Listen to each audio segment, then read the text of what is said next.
Bem-vindos a esta nova série de estudos sobre o amor e a justiça de Deus, que iremos abordar durante todo o primeiro trimestre de 2025. Você é muito bem-vindo. A fé cristã está centrada no amoroso caráter de Deus. O amor está na essência de tudo o que Deus é. Está na essência de tudo aquilo que nós cremos e fazemos. A história bíblica retrata as ações de Deus para estabelecer o amor em cada canto do universo, buscando restabelecer os relacionamentos quebrados pelo pecado. Durante esse trimestre, nós estudaremos como no mundo caído em pecado, a nossa restauração, a nossa salvação final dependerão de como nós responderemos à pergunta, a mesma que feita por Jesus a Pedro após a sua ressurreição. Pedro, você me ama? A nossa resposta a essa pergunta determinará a vida eterna. Mas quais são as características do amor de Deus? Este é o primeiro tópico que abordaremos nesta semana. Nós temos 5 pontos principais sobre o amor de Deus destacados na lição. O primeiro ponto é que o amor generoso de Deus supera todas as expectativas humanas razoáveis. Um exemplo disso nós encontramos, por exemplo, no deserto do Sinai, quando após Deus haver concedido os 10 mandamentos ao povo de Israel, o povo rebelou-se contra Deus e adorou o bezerro de ouro. Moisés intercedeu em favor do povo e disse: Senhor, este é o povo que tiraste do Egito. O que vais fazer agora com ele? Deus, na verdade, poderia tê-los destruído, porque eles haviam quebrado a aliança. Mas em Êxodo 33, 19, Deus está declarando que, como Criador, Ele tem direito e autoridade, em sua misericórdia e compaixão, de ser generoso até com aqueles que não o merecem. Israel havia perdido o direito às bênçãos da aliança, mas Deus decidiu permanecer num relacionamento de aliança com eles. Então, o amor de Deus vai além da compreensão razoável humana. O segundo ponto, quanto ao amor de Deus que a lição destaca esta semana, é que Deus mantém o seu amor, mesmo quando ele está diante de um amor não correspondido. No livro de Oséias, nós temos uma vívida ilustração numa história de infidelidade conjugal. Deus, naquela história, naquela ilustração, é apresentado como esposo num casamento com sua esposa, a nação de Israel. Sendo Deus traído constantemente pela infidelidade do povo, numa infidelidade na qual a nação seguia outros deuses. Na ilustração bíblica, nós percebemos alguns pontos importantes.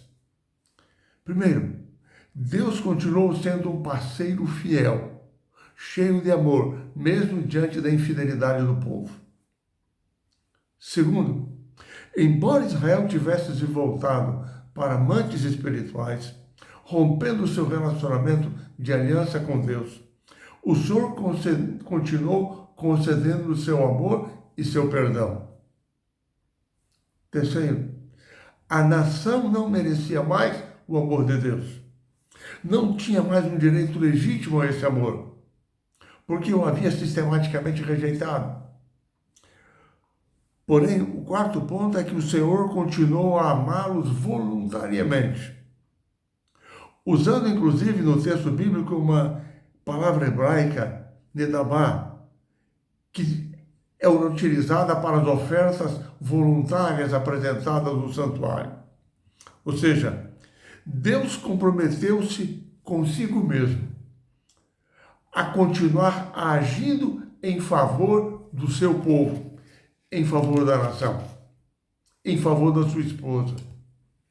E Deus diz: eu curarei a infidelidade deles e os amarei com generosidade, pois a minha ira se desviou deles. No seu espírito perdoador, de amor, de compaixão, Deus os perdoaria, curaria a sua infidelidade, os amaria com generosidade. Terceiro ponto-chave quanto ao amor de Deus é que o amor de Deus é concedido livremente, por iniciativa da parte de Deus, porque isso faz parte do seu caráter. Por exemplo, quando Deus criou o mundo, ele não precisava de novas criaturas que fossem objeto do seu amor. Deus desfrutava de um relacionamento de amor na Trindade, com o Pai e o Espírito Santo. Pai, Filho e Espírito Santo. Já havia, inclusive, no universo, anjos, seres criados em outros mundos. Mas Deus escolheu criar o nosso mundo, mesmo não precisando fazê-lo. Porque Ele criou novas criaturas para um relacionamento de amor, de comunhão com Ele. Na verdade, Deus não precisa de nós. Deus não carece de nada. O seu amor é espontâneo, voluntário. E o impressionante nesse amor é que Deus continuou a amar os seres humanos mesmo após a sua queda no Jardim do Éden. Ou seja, embora sejamos pecadores, não mereçamos o amor de Deus, embora tenhamos perdido o direito de vivermos com Deus para sempre e recebermos o seu amor para conosco, mesmo assim, Deus até agora nos sustentou e nos reconciliou com Ele mesmo através de Jesus Cristo. Num processo que inclui a cada um de nós, você e eu. O quarto ponto importante que a lição destaca sobre o amor de Deus é que quando Cristo se ofereceu na cruz do Calvário, Ele foi crucificado por todos nós. Ele tinha autoridade para espontaneamente entregar, dar a sua vida, reavê-la, reassumi-la de volta. E na cruz nós vemos a manifestação suprema do amor de Deus para com as suas criaturas. Em verdade, ninguém tirou a vida de Cristo.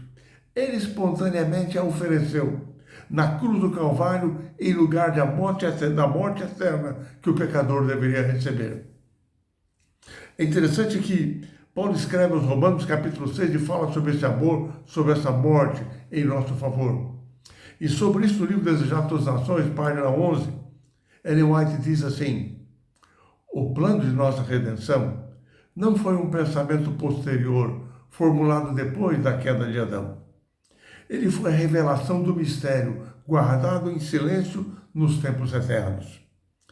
Deus não determinou a existência do pecado, mas previu-a e tomou providências para enfrentar aquela terrível situação.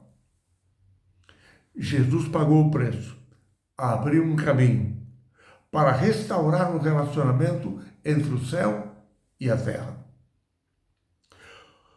O quinto ponto que a lição destaca sobre o grande amor de Deus para conosco é que muitos são chamados, mas poucos escolhidos.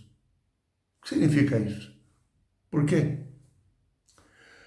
Na parábola que nós encontramos em Mateus, capítulo 22, Jesus comparou o chamado para o seu reino com um convite para um banquete de casamento, nos quais nós podemos destacar algumas ideias nesta parábola. Primeiro, Deus convida a todos para que correspondam ao seu amor. O chamado, o convite é para todos. Segundo, Deus oferece a todos, concede a todos a capacidade de aceitarem ou recusarem o convite. Porque todos fomos criados com o livre-arbítrio, com o direito de escolha, de amarmos e servirmos a Deus de livre e espontânea vontade. porque a liberdade é essencial para a existência do amor.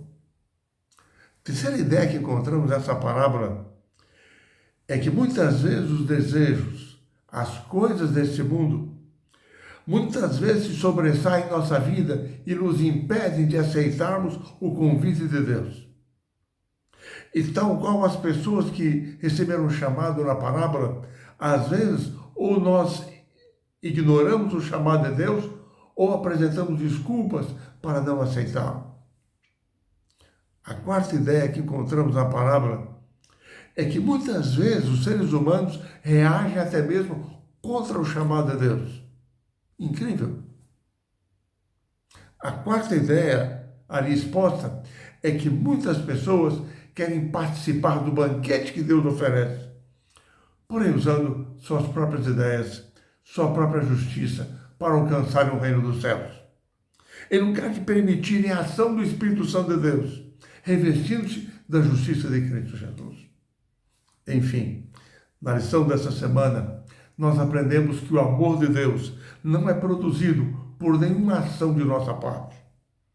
A origem, o propósito, a ação desse amor sempre provém de Deus.